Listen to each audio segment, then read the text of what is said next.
السمیع العلیم من الشیطان الرجیم بسم اللہ الرحمن الرحیم وصلی اللہ علیہ یا ولی العصر ادرکنا۔ محترم ناظرین اکرام و سامعین گرامی قدر، السلام علیکم ورحمۃ اللہ وبرکاتہ۔ گریہ زہرا سلام اللہ علیہا بیت تطہیر پر حملہ، اعتراضات کے جوابات کا یہ پہلا ایپیسوڈ ہے کہ جس میں ہم حضرت فاطمہ زہرا سلام اللہ علیہا کے گھر پر جو حملہ ہوا اس دردناک واقعے پر اٹھائے گئے ایک سوال کا جواب دینے کی کوشش کریں گے انشاءاللہ۔ شیخ صدوق علیہ رحمہ کی کتاب الخصال، شیخ مفید علیہ رحمہ کی کتاب الاختصاص اور علامہ مجلسی علیہ رحمہ کی کتاب بحار الانوار میں حضرت علی علیہ السلام سے ایک حدیث بیان کی گئی ہے کہ جس میں مولا فرماتے ہوئے نظر آتے ہیں کہ ہم بغیر چھت اور دروازے کے گھروں میں رہا کرتے تھے۔ اس طولانی حدیث کی ایک مختصر سے جملے کو لے کر مخالفین سوء استفادہ کرتے ہوئے، اس کا مس یوز کرتے ہوئے ایک اعتراض لے کر آتے ہیں کہ جب حضرت علی علیہ السلام یہ فرما رہے ہیں کہ وہ بغیر دروازے کے گھر میں رہا کرتے تھے، تو حضرت فاطمہ زہرا سلام اللہ علیہا پر جو حملہ ہونے کی بات ہے، ان کے گھر کے دروازے کو جلائے جانے کی بات ہے، تو یہ بالکل بے بنیاد ہے اور یہ شیعوں کا خود کا گڑھا ہوا ایک واقعہ ہے۔ تو آخر کیا یہ سچ ہے؟ کیا واقعاً ایسا ہے؟ آئیے اس کا جواب دینے کے لیے ہمارے ساتھ تشریف فرما ہے ہمارے برادر عزیز جناب احسان جعفری صاحب۔ احسان بھائی السلام علیکم۔ علیکم السلام ورحمۃ اللہ۔ جیسا کہ آپ نے سنا کہ یہ اعتراض کیا جاتا ہے اور ان کتابوں کے حوالے سے اس اعتراض کو پیش کیا جا رہا ہے کہ جب دروازہ ہی نہیں ہوتا تھا تو یہ واقعہ کہاں سے ہوا؟ تو ہم چاہیں گے کہ آپ اس جواب کو اور اس اعتراض کے جواب کو ہمارے ناظرین کے لیے واضح کریں۔ جی بے شک۔ اعوذ باللہ السمیع العلیم من الشیطان الرجیم، بسم اللہ الرحمن الرحیم۔ السلام علی فاطمۃ الزہرا و ابیہا و بعلہا و بنیہا ولعنۃ اللہ علی قاتلیہا و قتلۃ ابیہا و بعلہا و بنیہا۔ گلزار بھائی، آپ جانتے ہیں یہ اعتراض کیوں کیا جاتا ہے؟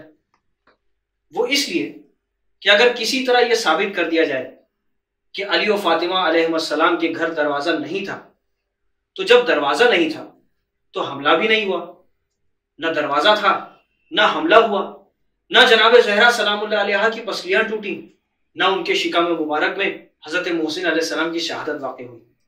ان تمام مظالم کا بڑی آسانی کے ساتھ انکار کر دیا جائے گا، ظالمین کو بری الذمہ کر دیا جائے گا اور مذہب تشیع کو باطل قرار کر دیا جائے گا۔ اس لیے اس اعتراض کے تہہ تک جانا بہت ضروری ہے۔ اول تو یہ اعتراض بالکل ویسا ہی ہے جیسے کہ کوئی شخص اگر یہ کہے کہ بھوک کے مارے ہمارے پیٹ میں چوہے دوڑ رہے ہیں، تو کیا واقعی انسان کے جسم میں اس کے پیٹ میں چوہے داخل ہو کر دوڑنا شروع کر دیتے ہیں؟ یا اگر کوئی یہ کہے کہ پیاس کے مارے، پیاس کی وجہ سے کلیجہ منہ کو آ گیا ہے، تو کیا واقعی انسان کا کلیجہ منہ تک آ جاتا ہے؟ یہ صرف محاورے ہیں۔ یہ محاورتاً اس سے یعنی یہ محاورے استعمال اس لیے کیے جاتے ہیں تاکہ اس سے بھوک اور پیاس کی شدت کو بیان کیا جائے۔ امیر المومنین حضرت امام علی ابن ابی طالب علیہ السلام کی جس حدیث کا سہارا لے کر یہ مخالفین یہ اعتراض کرتے ہیں، اور وہ بھی ہماری کتابوں سے، کہ انہوں نے دراصل کیا کیا ہے، ایک طولانی حدیث کا ایک چھوٹا سا حصہ لیا ہے اور جان بوجھ کر پوری حدیث نہیں لی، کیونکہ اگر پوری حدیث لے لیتے تو شیعوں کے درمیان شک کیسے پیدا کرتے؟ یہ جان بوجھ کر شیعوں کے درمیان فتنہ پھیلانے کے لیے، اور باطل کا ہمیشہ طریقہ یہی ہوتا ہے کہ پوری بات بیان نہیں کریں گے، صرف پوری بات میں سے چھوٹا سا حصہ لے کر اس بات کو بیان کریں گے اور فتنہ پھیلائیں گے۔ یہ باطل کا ہمیشہ سے دستور رہا ہے۔ لیکن اگر اس حدیث کا مطالعہ کریں جو مخالفین کے اعتراض کی بنیاد ہے، تو سب سے پہلے آئیے یہ دیکھیں کہ آخر اس حدیث کا پس منظر کیا ہے، یعنی اس حدیث میں کیا بات بیان کی جا رہی ہے۔ شیخ صدوق علیہ الرحمہ کی کتاب الخصال کی جلد 2 صفحہ 373 پر اس حدیث کا وہ جملہ لکھا ہوا ہے جہاں امیر المومنین علیہ السلام فرماتے ہیں وَنَحْنُ أَهْلُ بَيْتِ مُحَمَّدٍ صلی اللہ علیہ وآلہ لا سقوف لبیوتنا ولا ابواب ولا سطور الا الجدائر وما اشباہا، یعنی مولا فرماتے ہیں کہ ہم اہل بیت محمد صلی اللہ علیہ وآلہ وسلم نہ ہمارے گھروں میں چھت ہوتی تھی، نہ دروازے، نہ پردے، کچھ نہیں تھا سوائے کھجور کے درخت کے کچھ پتوں کے اور اسی کے جیسی دوسری چیزیں۔ اب انسان انصاف سے بتائے کہ جہاں دروازہ نہ ہو، چھت نہ ہو، دیوار کی جگہ صرف درخت کے پتے ہوں، کیا اسے گھر کہا جائے گا؟ ایسا گھر ہوتا ہے؟ ہرگز نہیں۔ اس کا مطلب اس حدیث کے معنی کچھ اور ہیں۔ تو آئیے جانیں کہ آخر امام علی علیہ السلام نے ان جملوں کے ذریعے کیا بیان کیا ہے، مولا کیا فرما رہے ہیں۔ اور اس کے لیے ہمیں کہیں اور دیکھنے کی ضرورت نہیں۔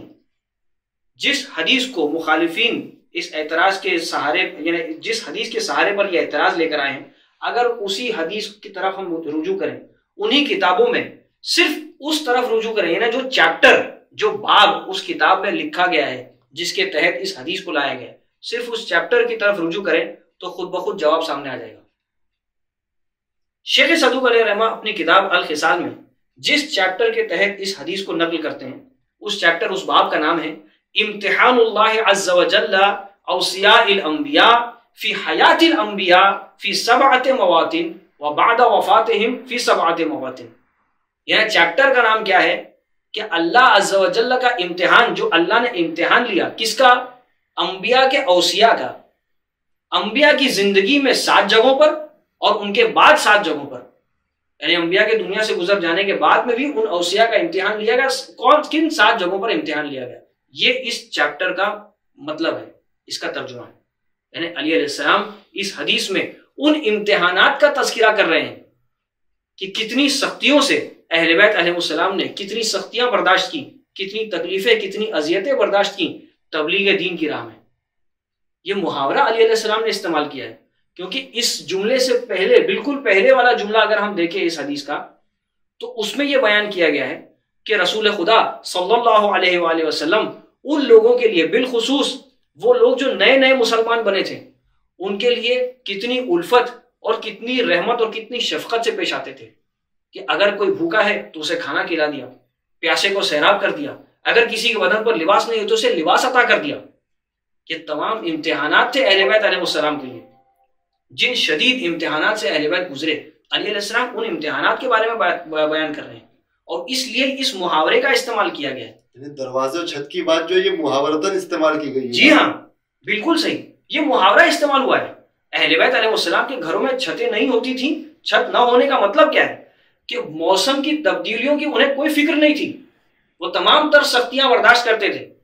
دروازہ نہیں ہے، یہ بھی محاورہ ہے۔ اس کا مطلب یہ ہے کہ وہ جو سائل آتے تھے، مانگنے کے لیے جو لوگ آتے تھے، جو فریاد لے کر آتے تھے، کسی بھی وقت آتے تھے، ان کے لیے اہل بیت علیہ السلام کے دروازے ہمیشہ کھلے رہتے تھے۔ اس کا مطلب یہ ہے کہ کبھی بھی کسی سائل کو پلٹاتے نہیں تھے۔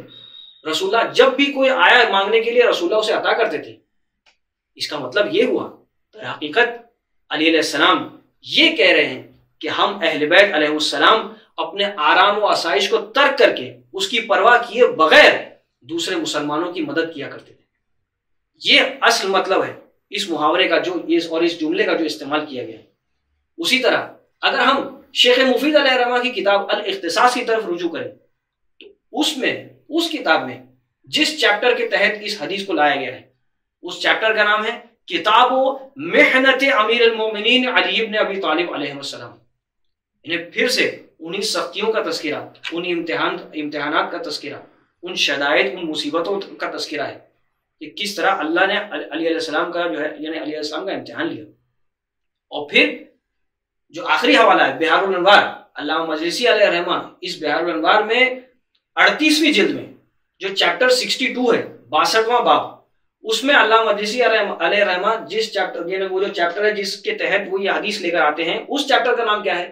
باب نادر فیما امتحن اللہ بہ امیر المؤمنین علیہ السلام فی حیات النبی صلی اللہ علیہ وآلہ وبعد وفاتہ، یعنی وہ چیپٹر، وہ باب کہ جہاں اللہ نے مختلف طریقوں سے، مختلف طرحوں سے جہاں علی علیہ السلام کا کن کن طریقوں سے امتحان لیا ہے، رسول اللہ کی زندگی میں بھی اور رسول اللہ کے بعد بھی، اس کا تذکرہ ہے۔ یعنی تینوں کتابوں کا جو اعتراض جن سے لیا جا رہا ہے وہاں پر یہ مشکلات اور امتحان کے باب میں آیا ہوا ہے، یہاں پہ کوئی گھر کا اور دروازے کا تذکرہ نہیں ہے۔ بالکل صحیح کہا، اور یہ محاورے استعمال کیے گئے ہیں، یہ تمام تر چیزیں جو ہے علی علیہ السلام اس کے ذریعے صرف یہ بیان کر رہے ہیں کہ کتنی سختیاں اہل بیت علیہ السلام نے برداشت کی ہیں اسلام کو فروغ دینے کے لیے۔ اب یہاں وہ لوگ جو اس حدیث کو بنیاد بنا کر یہ اعتراض کرتے ہیں کہ علی علیہ السلام کے گھر میں دروازہ نہیں تھا، ان سے ہمارے دو سوال ہیں۔ پہلا سوال یہ کہ جیسا کہ ہم نے دیکھا شیخ صدوق علیہ رحمہ نے جس چیپٹر میں اس حدیث کو بیان کیا ہے، اس چیپٹر کا نام کیا تھا؟ کہ اللہ عز و جل نے نبی کے وصی کا امتحان لیا۔ تو وہ لوگ جو اس چیپٹر کی اس حدیث کا استعمال کر کے اعتراض پیش کر رہے ہیں، وہ اس بات کو کیوں نہیں قبول کرتے کہ علی علیہ السلام نبی کے وصی ہیں؟ یعنی اسی چیپٹر کی ایک حدیث کا ایک حصہ آپ لے رہے ہیں، لیکن جہاں سے چیپٹر وہ باب شروع ہو رہا ہے اس کو آپ پوری طرح سے نظر انداز کر رہے ہیں، اسے کیوں نہیں قبول کر رہے؟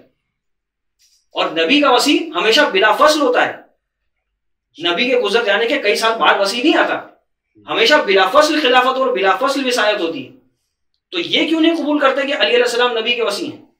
اور دوسری اور آخری بات یہ، اور آج کے لیے اتنا کافی ہے ہمارے خیال میں، کہ وہ لوگ جن سے علی علیہ السلام کے فضائل ہضم نہیں ہوتے اور وہ علی علیہ السلام کے مقابلے دوسروں کو بافضیلت بتانے کی بیہودہ اور ناکام کوششیں کرتے پھرتے ہیں، انہوں نے رسول اللہ صلی اللہ علیہ وآلہ وسلم کی مشہور و معروف حدیث جو فریقین کے درمیان مقبول ہے، جس میں رسول اللہ فرماتے ہیں کہ انا مدینۃ العلم وعلی بابھا، میں علم کا شہر ہوں اور علی اس کا دروازہ ہے، ان لوگوں نے اس حدیث کے آگے اپنی طرف سے کچھ جملے اضافے میں گڑھ دیے، صرف کچھ اور لوگوں کی فضیلت بیان کرنے کی اس کی کوشش میں، اور انہوں نے کیا جملے گڑھے؟ وہ یہ کہ حدیث کیا ہے؟ میں علم کا شہر ہوں، علی اس کا دروازہ، لیکن آگے انہوں نے جملے اس طرح سے اضافی کر دیے کہ فلاں شخص اس کی چھت ہے، فلاں شخص کھڑکی ہے۔ جب دروازہ ہی کو آپ قبول نہیں کر رہے تو چھت اور کھڑکی کہاں سے آئی؟ اور جس حدیث کی بنا پر آپ اعتراض کر رہے ہیں اس میں چھت کا تذکرہ پہلے ہے، دروازے کا بعد میں، تو پہلے اگر انکار ہونا چاہیے تو چھت کا انکار ہونا چاہیے۔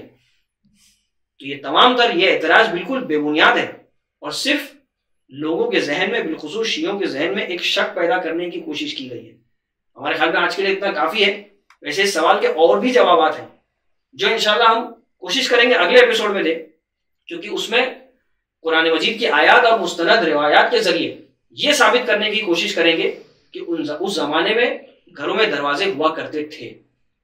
جزاک اللہ احسان بھائی، آپ نے اس اعتراض کے حوالے سے بہترین نقطے پیش کیے کہ جیسے وہ حدیث جس باب میں آئی ہے وہ امتحان کا باب ہے، اور دوسرا یہ کہ اگر آپ اس حدیث کو لے رہے تو اس کے باب کو بھی دیکھیں کہ وہ وسیع کے بارے میں گفتگو ہو رہی ہے۔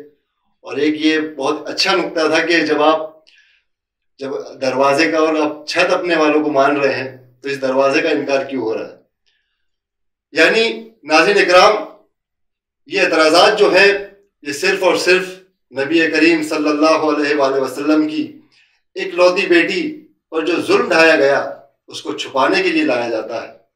آئیے آج کا یہ ایپیسوڈ یہیں اختتام کرتے ہیں، اور گریہ زہرا سلام اللہ علیہا بیت تطہیر پر حملہ، اعتراضات کے جوابات کا اگلا ایپیسوڈ لے کر آپ کی خدمت میں جلدی حاضر ہوں گے، کہ جس میں اسی اعتراض کے تحت ایک دوسرے جواب کو لے کر آپ کی خدمت میں حاضر ہوں گے۔ خدا حافظ، التماس دعا، فی امان اللہ۔